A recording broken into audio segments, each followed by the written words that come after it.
누군가를 혐오하는 마음은 그를 혐오함으로써 자신의 통제감을 확인하려는 것이다. 혐오라는 감정을 단순히 싫다거나 거북하다는 정도의 감정이 아닌 자신을 둘러싼 질서를 지키기 위한 몸부림이라고 정의한다면 이야기는 훨씬 무거워진다. 우리는 왜 타인을 그렇게까지 배척해야만 안도감을 얻을 수 있을까? 오늘날 혐오는 개인의 기호나 불편한 감정의 차원을 넘어 사회와 공동체 전체의 질서를 흔드는 거대한 힘으로 작용하고 있다. 성별, 세대, 국적, 직업, 정치적 성향에 이르기까지 차이를 근거로 삼아 너는 우리와 다르다라는 선을 긋고 그 경계선 바깥으로 타인을 밀어내려는 움직임이 곳곳에서 발견된다. 마치 내 삶의 불편과 불안을 해소하는 유일한 방법이 누군가를 내 삶에서 추방하는 일인 것처럼 사람들은 혐오를 통해 자기 존재의 지위를 확인하려 한다. 그러나 더 깊이 들여다보면 혐오의 근저에는 타인보다 자기 자신에 대한 불안이 놓여 있는 것은 아닐까? 혐오란 결국 나는 통제하고 있다.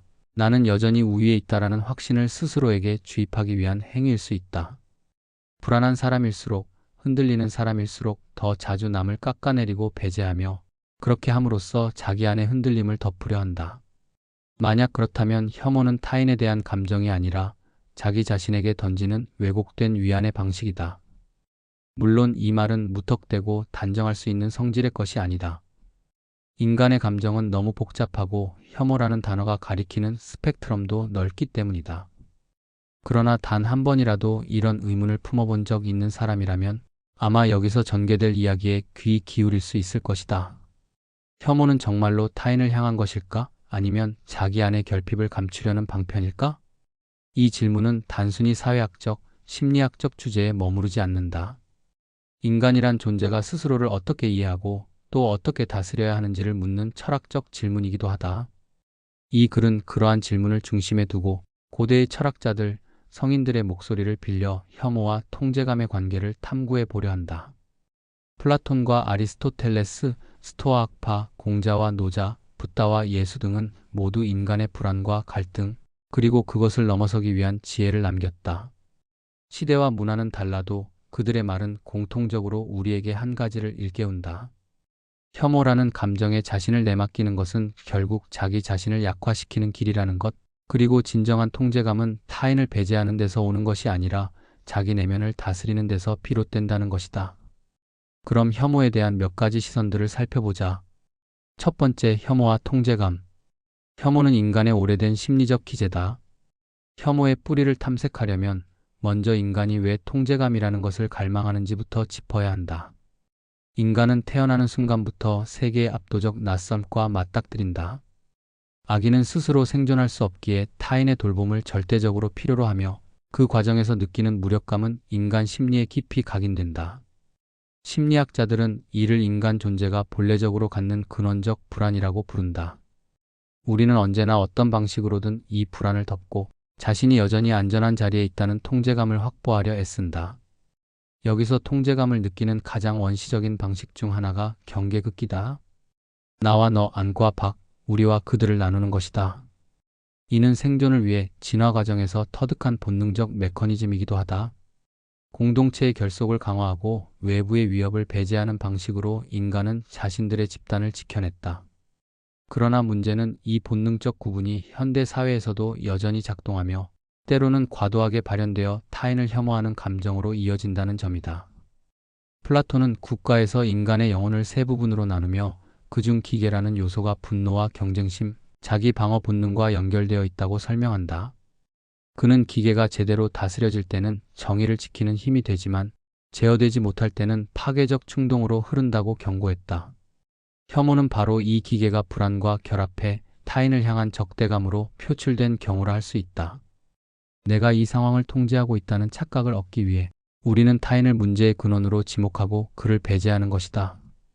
아리스토텔레스도 수사학에서 혐오와 유사한 감정으로 혐오감과 경멸을 다룬다. 그는 사람들이 타인의 번영이나 차이를 받아들이지 못할 때 질투나 경멸이 일어나며 이는 자신이 가진 부족함을 드러내지 않으려는 방어적 태도라고 설명한다. 즉, 혐오는 단순히 타인을 싫어하는 것이 아니라 타인을 향한 부정적 감정을 통해 자기 안의 불안을 무마하려는 심리적 작용이다. 이러한 관점은 동양의 고전에도 드러난다.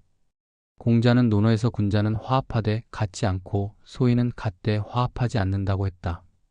여기서 소인이란 스스로의 불안을 다스리지 못해 같음 속에서만 안정을 찾으려는 사람이다. 그는 자신과 다른 타인을 견디지 못하고 차이를 없애거나 배제하는 방식으로만 통제감을 느끼려 한다. 반면 군자는 차이를 인정하면서도 조화를 추구한다. 이는 곧 진정한 통제감은 타인을 밀어내는 데서 오는 것이 아니라 차이를 수용하면서도 자기 자신을 잃지 않는 데 있다는 가르침이다. 불교에서도 유사한 통찰을 발견할 수 있다.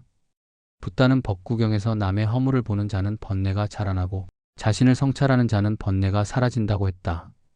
타인을 혐오하는 것은 결국 자기 안의 불안을 외부로 투사하는 것이며 이는 번뇌를 키울 뿐이다. 반대로 자기 마음을 다스리고 내면의 근원을 들여다볼 때만이 비로소 흔들리지 않는 평온을 얻을 수 있다는 것이다. 이처럼 동서고금의 지혜가 공통적으로 지적하는 바는 분명하다. 혐오는 타인에게 뿌리를 둔 감정이 아니라 자기 내부의 불안을 덮고 통제감을 확인하려는 심리적 기제다. 그리고 이 기제는 제어되지 않으면 공동체를 분열시키고 개인을 더욱 불안과 고립으로 몰아넣는다. 진정한 통제는 바깥을 향한 배제가 아니라 자기 안의 불안을 직면하고 다스리는 데서 비롯된다. 두 번째, 혐오의 사회적 메커니즘. 혐오는 집단적 불안을 덮는 장막이다. 개인의 내면에서 비롯된 혐오가 어떻게 사회 전체로 확장되는가를 이해하기 위해서는 인간이 본능적으로 집단적 소속을 갈망한다는 사실부터 출발해야 한다. 고대 그리스의 철학자 아리스토텔레스는 인간을 정치적 동물이라고 정의했다. 인간은 홀로 존재하기보다 무리와 더불어 살아야만 자신을 보존할 수 있으며 그 과정에서 소속은 곧 생존과 직결되는 문제였다. 이 소속감을 위협하는 가장 손쉬운 방식은 내부의 불안을 외부의 적으로 전가하는 것이다. 역사적으로 혐오와 배제는 위기 상황에서 가장 자주 등장했다. 흑사병이 유럽을 휩쓸던 중세에는 유대인들이 우물에 독을 풀었다는 근거 없는 소문이 퍼졌고 그 결과 수많은 유대인 공동체가 학살당했다. 사실은 누구도 그 전염병을 통제할 수 없었고 사람들은 무력감을 견딜 수 없었다. 그 무력감을 덮고자 이 사태의 책임자가 저들이다라는 집단적 혐오가 등장한 것이다.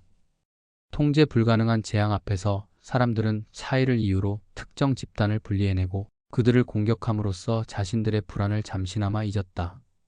근대 사회에서도 마찬가지였다. 독일에서 나치 정권은 경제적 불안과 사회적 불안을 유대인, 집시, 장애인 등 특정 집단에 대한 혐오로 전환시켰다. 철학자 한나 아렌트가 전체주의의 기원에서 분석했듯 전체주의는 대중이 느끼는 근원적 불안을 외부의 적으로 전가하면서 권력을 유지한다. 아렌트는 혐오는 개인의 불안을 잠재우는 수단이자 집단의 불안을 정치적으로 조직화하는 장치라고 말했다. 이는 곧 혐오가 단순한 감정에 그치지 않고 사회 구조 속에서 의도적으로 동원될 수 있음을 보여준다. 현대 사회라고 크게 다르지 않다. SNS와 미디어는 혐오를 이전보다 훨씬 빠르고 광범위하게 증폭시킨다. 개인이 품은 작은 혐오가 온라인에서 증폭되면 그것은 사회적 분위기를 압도하고 새로운 상식처럼 자리 잡는다. 우리와 그들을 나누는 언어는 순식간에 정치적 구호가 되고 혐오는 체계적 배제와 차별의 근거로 정당화된다. 여기서 주목해야 할 점은 혐오가 집단에게 일종의 통제감을 착각하게 만든다는 사실이다. 불확실한 시대일수록 사람들은 통제할 수 없는 변수들을 줄이고 싶어 한다. 경제 위기, 사회 불안, 기술 변화 같은 문제는 너무 크고 복잡해서 개인이나 집단이 감당하기 어렵다. 이때 혐오는 복잡한 문제를 단순화한다. 우리 삶이 힘든 건 저들 때문이다. 문제를 타인의 탓으로 전가하면 원인과 해법이 분명해지는 듯 보이고 집단은 일시적인 안정감을 얻는다. 하지만 그것은 진짜 해결이 아닌 자기 파괴적 환상일 뿐이다. 고대 로마 철학자 세네카는 분노와 혐오는 칼날 없는 무기다. 그것은 상대를 해치지 못한 채 결국 자신을 상하게 한다고 했다. 혐오가 사회적 차원으로 확장될 때 집단은 자신을 지키는 것처럼 보이지만 사실은 스스로의 기반을 허무는 것이다. 서로 다른 집단 간의 신뢰는 무너지고 사회적 자본은 약화된다. 무엇보다 공동체가 직면한 진짜 문제, 불평등, 불안정, 불확실성은 해결되지 않은 채 방치된다. 결국 혐오는 사회 전체의 문제를 해결하기는커녕 더 큰 불안을 재생산한다. 개인이 혐오를 통해 얻는 통제감이 착각인 것처럼 집단 역시 혐오를 통해 느끼는 안정은 거짓된 것이다. 철학자 스토아 학파의 에픽테토스가 말했듯 우리를 불안하게 만드는 것은 사태가 아니라 그 사태를 바라보는 우리의 견해이다. 혐오의 사회적 메커니즘은 바로 이 견해의 왜곡을 집단적으로 조직하는 과정이라 할 수 있다. 세 번째, 혐오와 자기 파괴. 혐오는 결국 개인과 사회에 상처를 남긴다. 혐오의 본질을 조금 더 깊이 들여다보면 그것은 결코 타인만을 파괴하지 않는다. 오히려 그 혐오를 품고 있는 당사자 자신을 먼저 병들게 만든다. 고대 철학자 에픽테토스는 우리를 괴롭히는 것은 사물 자체가 아니라 그 사물을 바라보는 우리의 판단이다라고 말했다. 혐오라는 정서는 바로 이 왜곡된 판단의 대표적인 예다. 어떤 대상이 우리에게 불쾌하거나 낯설게 다가올 수는 있다. 그러나 그 불편함을 곧바로 저 존재는 없어져야 한다는 적대적 감정으로 전환시키는 순간 그 판단은 자신을 통제할 수 없다는 불안을 반영하게 된다. 결국 혐오란 타인을 겨냥한 것 같지만 실은 자기 내부의 공허함과 불안을 더욱 적나라하게 드러내는 행위다. 심리학적으로 보아도 혐오는 자기 파괴적이다. 혐오가 강하게 자리 잡은 사람은 끊임없이 타인의 잘못이나 차이를 탐지하려 들고 그 과정에서 자신의 에너지를 소모한다. 이 에너지는 생산적 활동이나 자기 성찰로 전환될 수 있는 자원이다. 그러나 혐오를 통해 사용되는 순간 그 자원은 소진되고 만다. 니체가 지적했듯이 괴물을 응시하는 자는 오래도록 그것을 들여다보는 동안 자신도 괴물이 될 수 있다. 타인을 혐오하는 습관은 결국 자기 자신을 괴물처럼 굳어지게 만드는 것이며 자유로운 영혼의 길을 차단한다. 사회적 차원에서 보아도 혐오는 자멸적이다.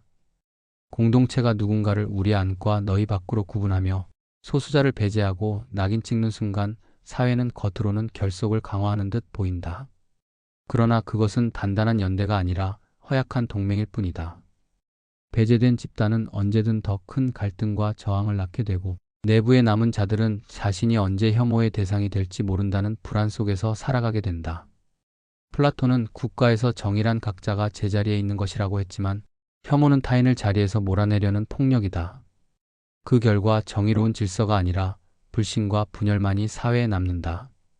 더 나아가 혐오는 자기 존재의 지속 가능성마저 해친다. 혐오의 대상이 사라진다고 가정해보자. 그렇다면 혐오를 통해 정체성을 세워온 사람은 어디에 자신을 걸어야 할까? 새로운 혐오 대상을 찾아 헤매야만 한다. 이렇게 되면 삶은 끊임없이 누군가를 미워하는 데 의존하는 순환에 빠지게 된다. 결국 혐오의 대상은 바뀌어도 혐오의 습관 자체는 남아 자기를 파괴하는 것이다. 고대 로마의 철학자 세네카는 타인을 미워하는 마음은 스스로를 갉아먹는 독이다라고 경고했다. 혐오는 상대를 쓰러뜨리는 것 같지만 실제로는 자신을 병들게 하고 공동체의 기반을 약화시키며 결국 자기 삶의 토대마저 붕괴시킨다.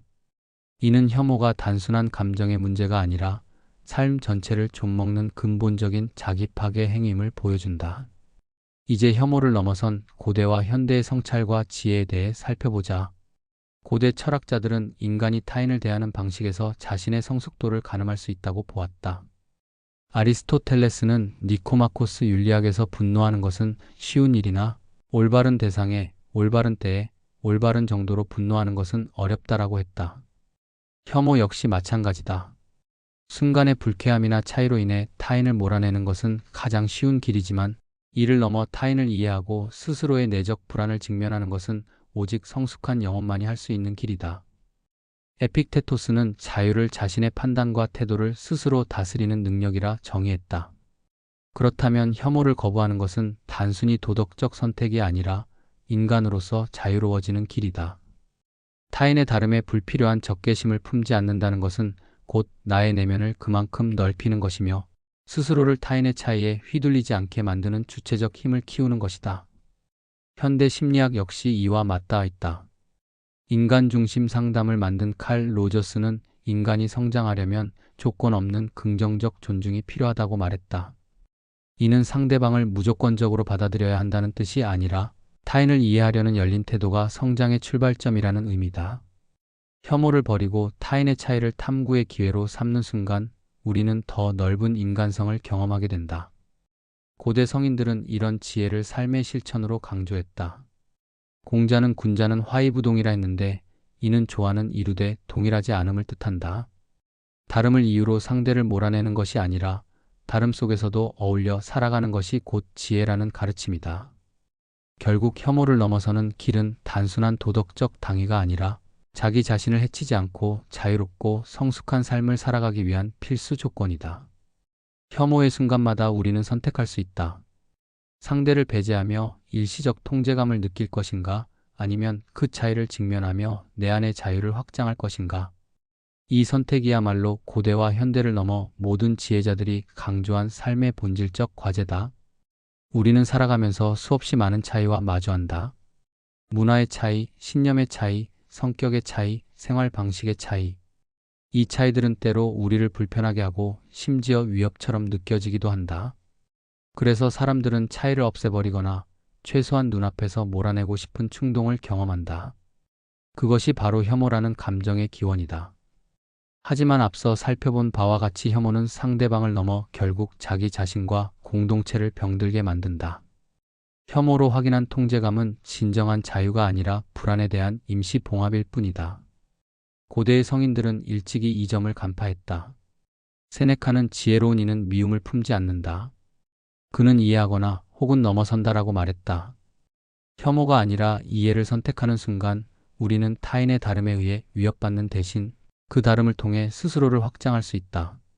플라톤이 그린 이상국가의 시민은 서로의 차이를 억누르는 데 힘쓰지 않고 각자의 역할을 존중하며 조화를 이루는 이들이었다. 공자의 화이부동 역시 같은 맥락이다. 오늘날 우리 사회에 필요한 것은 새로운 혐오의 대상이 아니다. 오히려 차이를 직면하고 그 속에서 자신을 성찰하는 용기다. 혐오를 거부한다는 것은 타인을 위한 선택이기도 하지만 더 깊은 차원에서는 자기 자신을 지키는 선택이기도 하다. 혐오를 품을 때마다 우리의 내면은 더 좁아지고 우리의 자유는 더 위축된다. 반대로 이해와 성찰을 선택할 때 우리는 진정으로 자기 자신을 통제할 수 있게 된다. 궁극적으로 혐오는 자기 파괴이고 지혜는 자기 확장이다. 우리가 어떤 길을 택할지는 매 순간의 선택에 달려 있다. 차이를 미워하는 대신 차이를 통해 배우고 성장하는 삶. 그것이 고대 성인들이 남긴 가르침이자 오늘날 우리가 다시금 되새겨야 할 지혜다. 이상 시크릿 레터였습니다.